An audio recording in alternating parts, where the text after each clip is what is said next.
올해 고난주간 특별 새벽 예배의 주제는 마태가 증거한 십자가입니다. 우리에게 주어진 4개의 복음서는 모두 예수님에 관해서 기록하지만 각자의 관점에서 예수님을 특별하게 강조하는 부분이 있습니다. 마태복음도 역시 마찬가지입니다. 이번 고난주간에 마태복음이 우리에게 전해주는 주님의 고난과 십자가를 함께 살펴보려고 하는데, 오늘 본문 우리에게 너무 친숙한 예수님의 예루살렘 성에 입성 과정에서 마태만이 우리 가운데 특별히 전해주는 내용을 중심으로 주님의 십자가의 의미를 다시 한번 생각해 보려고 합니다. 자, 예수님은 갈릴리에서 감람산까지 걸어오신 후에 예루살렘 입성을 위해 제자들에게 나귀를 준비시켰습니다. 이 당시는 유월절 무렵이었기 때문에 많은 순례객들이 예루살렘을 향해 여행하고 있었습니다. 특별히 이 시기는 갈릴리에 있는 많은 사람들이 예루살렘으로 올라가는 시기였습니다. 사실 유월절을 맞아 예루살렘에 가는 순례자들에게 가장 어울리는 것은 걷기입니다. 따라서 주님도 순례자들과 함께 그 길을 따라 예루살렘에 조용히 들어가실 수 있었습니다. 그러나 주님은 예루살렘에 특별한 방식으로 들어가게 되시죠. 그 이유를 4, 5절에 이렇게 말씀합니다. 이는 선지자들을 통하여 하신 말씀을 이루려 하심이라. 일러스되 시온의 딸에게 이르기를 내 왕이 내게 임하나니 그는 겸손하여 낙이 곧 멍에 매는 짐승의 새끼를 탔도다. 자, 예수님은 선지자의 예언처럼 겸손한 메시아로 이 땅에 오셨음을 보여주시기 위해 나귀 새끼를 타고 예루살렘에 들어가시죠.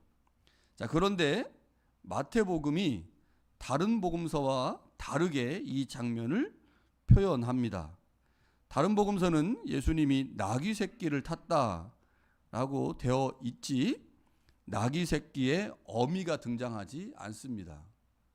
그러나 마태복음은 나귀 새끼와 함께 나귀의 어미를 등장시킵니다. 7절에 보면 나귀와 나귀 새끼를 끌고 와서 자기들의 겉옷을 그 위에 얹음에 예수께서 그 위에 타셨다라고 되어 있습니다. 나귀와 나귀 새끼 중에 나귀 새끼에 타셨을 것입니다. 그렇다면 사실 나귀는 필요가 없죠. 그런데도 마태복음은 나귀 새끼와 함께 나귀 새끼의 어미를 언급하고 있습니다. 이유가 무엇일까요? 나귀 새끼의 미숙함과 어림을 강조하기 위함입니다. 나귀 새끼는 아직 어미로부터 독립하지 못할 정도로 미숙했다는 거죠. 그래서 어미를 함께 가져올 수밖에 없었음을 마태복음은 강조하여 기록하고 있습니다. 이는 다른 말로 하면 나귀 새끼를 타신 주님의 메시아로서의 모습을 더 강조하기 위함입니다. 당시 사람들은 로마의 압제로부터 자신들을 해방시켜줄 정치적이고 왕적 메시아를 기대했습니다. 그들은 메시아로서 주님께서 힘과 권위를 상징하는 말을 타고 왕처럼 등장하기를 기대했을 것입니다. 그러나 주님 그들의 기대를 정면으로 뒤집으시면서 전쟁을 상징하는 말이 아니라 평화를 상징하는 어린 나귀를 선택하셨습니다. 그 어린 나귀는 어미가 함께 있지 않으면 아무것도 할 수 없는 매우 미숙하고 어린 나귀였습니다. 이는 하나님의 나라가 권력과 힘이 아닌 겸손과 섬김을 통해 통치되는 것을 보여주시기 위함이죠. 주님은 정치적 메시아가 아닌 종교적 고난받는 메시아로 이 땅에 오셨습니다. 그 일을 위해 주님이 예루살렘 성에 들어가고 계시죠. 그런데 그곳에 들어가시면서 자신의 정체성인 고난받는 메시아의 모습을 어린 나귀를 통해 보여주셨는데, 마태복음은 다른 복음서보다 그 어린 나귀의 나약함을 더 많이 강조하므로 주님께서 말을 탄 정치적 메시아가 아니라 고난의 메시아임을 더욱 강조하여 드러내고 있습니다.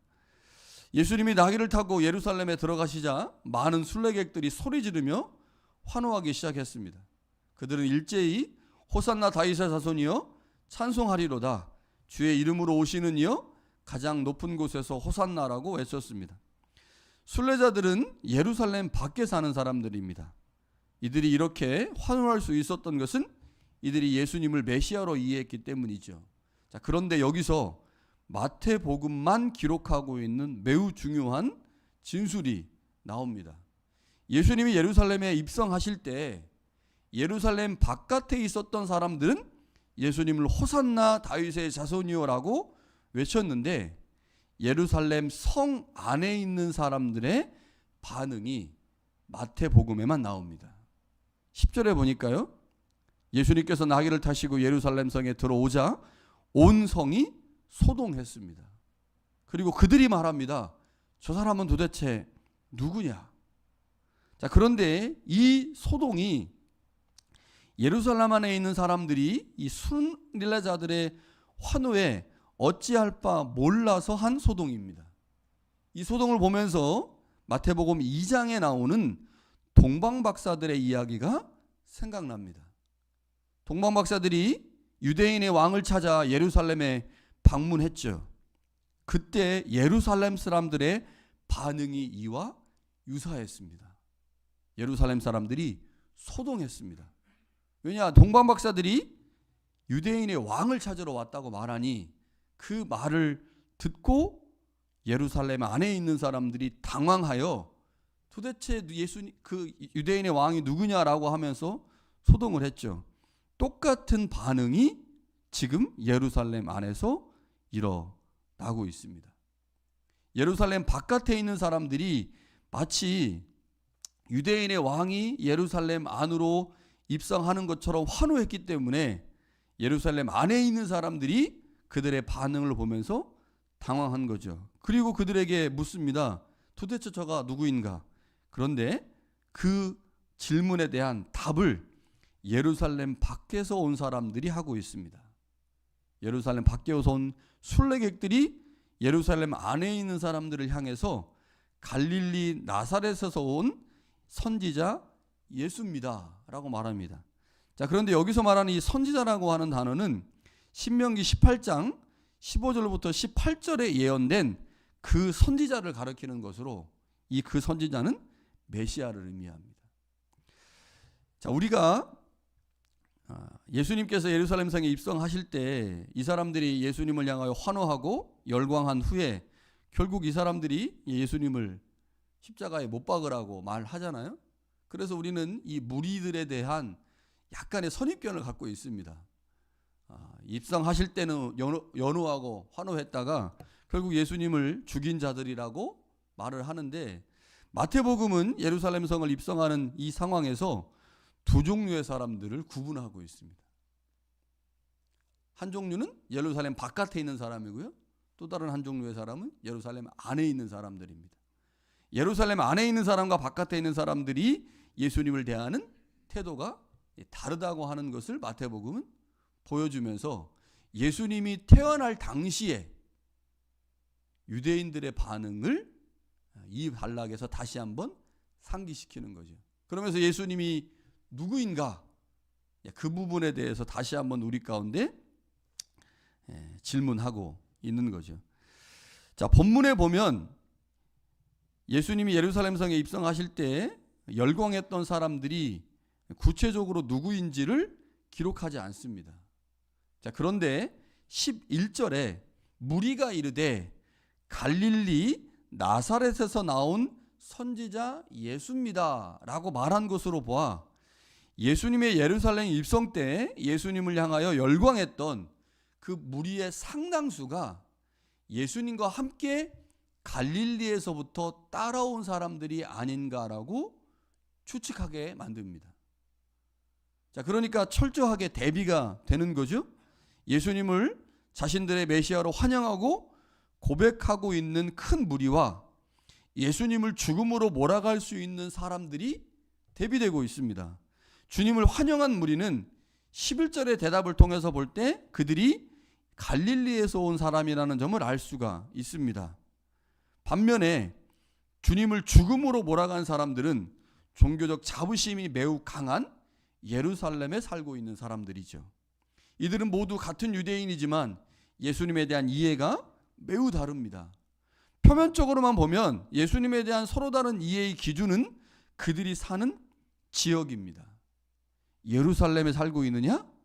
그렇지 않느냐가 예수님의 존재에 대한 다른 이해를 만들어냈죠. 그런데 사는 지역이 왜 중요하느냐?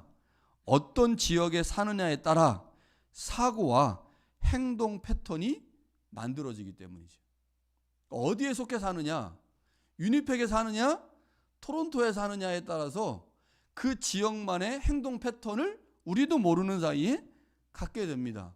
그리고 그 지역 사람들만이 할 수 있는 사고를 갖게 되는 거죠. 당시의 상황에서 보면 예루살렘은 상대적으로 다른 지역보다 경제적으로 부유했습니다. 뿐만 아니라 정치와 종교적인 면에서도 다른 지역과는 비교할 수 없는 특권을 누리고 있었습니다. 그게 바로 예루살렘입니다. 그렇다면 갈릴리는 어떨까요? 예루살렘과는 비교 자체가 안 되는 곳입니다. 예루살렘 외에 다른 지역들과 비교해도 갈릴리는 항상 무시당하는 곳이었습니다. 그런데 주님께서 그 갈릴리에서 사역하셨고 갈릴리에서 복음을 시작하셨다고 하는 게 우리한테 중요하죠. 그리고 그들이 주님이 예루살렘 성에 입성할 때 따라왔습니다. 그리고 그들이 환호한 거죠. 종교적으로 특권을 누리고 있는 그 어떤 지역보다 종교적인 면이나 경제적인 면에서 무시를 당하던 사람들이 갈릴리 사람인데 그들은 당당하게 말합니다. 주님은 갈릴리 주신 선지자 예수다. 그는 우리가 기다리던 메시아다라고 고백하고 있다는 거죠.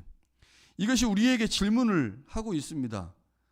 왜 특권을 가진 예루살렘 사람들은 예수를 알아보지 못했고 무시당하던 갈릴리 사람들은 예수님을 알아보았을까?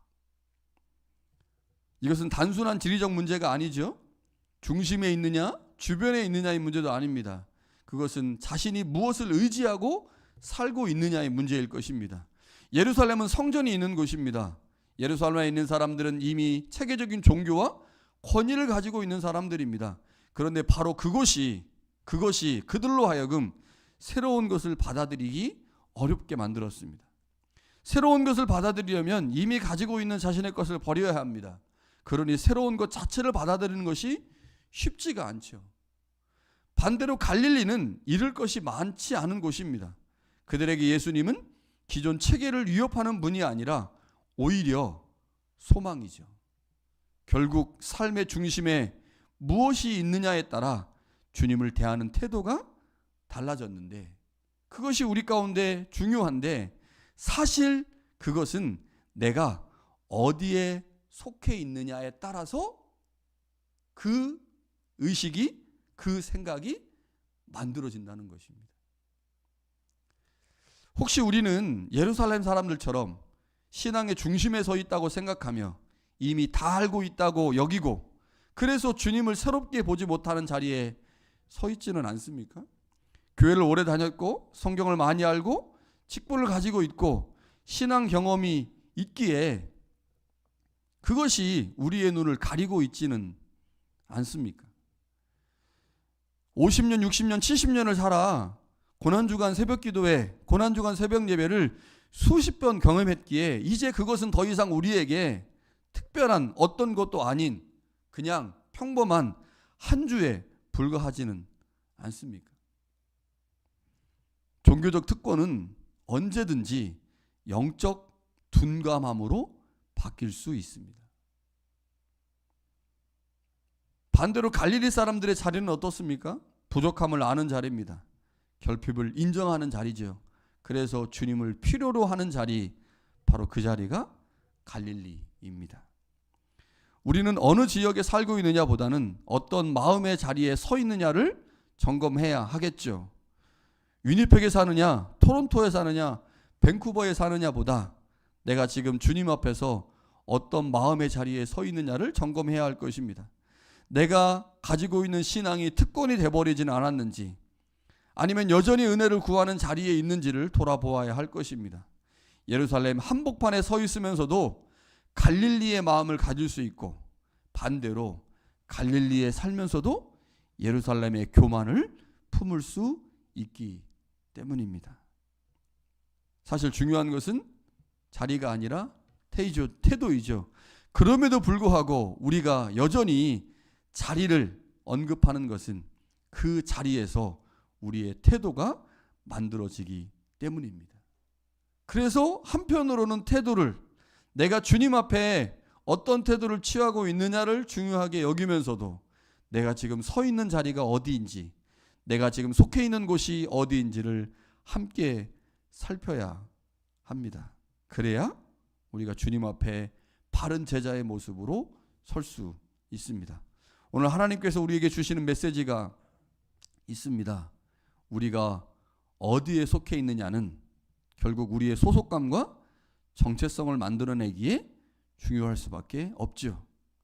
어디에 속해 있느냐, 그 모습을 점검하면서 동시에 내가 주님 앞에서 어떠한 마음으로 서 있느냐, 내가 주님과 얼만큼 친밀함을 가지고 이 땅을 살아가느냐를 깊이 고민해야 할 것입니다. 갈릴리에서 예수님을 따라 주님과 함께 예루살렘 성에 입성했던 그 많은 사람들이 주님을 메시아로 고백하고 열광했던 것처럼, 그 열광이 마지막 주님이 십자가에서 죽으시는 그 순간까지 변하지 않도록, 나의 마음이 변질되지 않도록 주님이 어떤 분이신지를 끝까지 잘 이해하고 그 주님이 가셨던 그 십자가의 길을 우리 모두 함께 갈 수 있기를 간절히 축원합니다.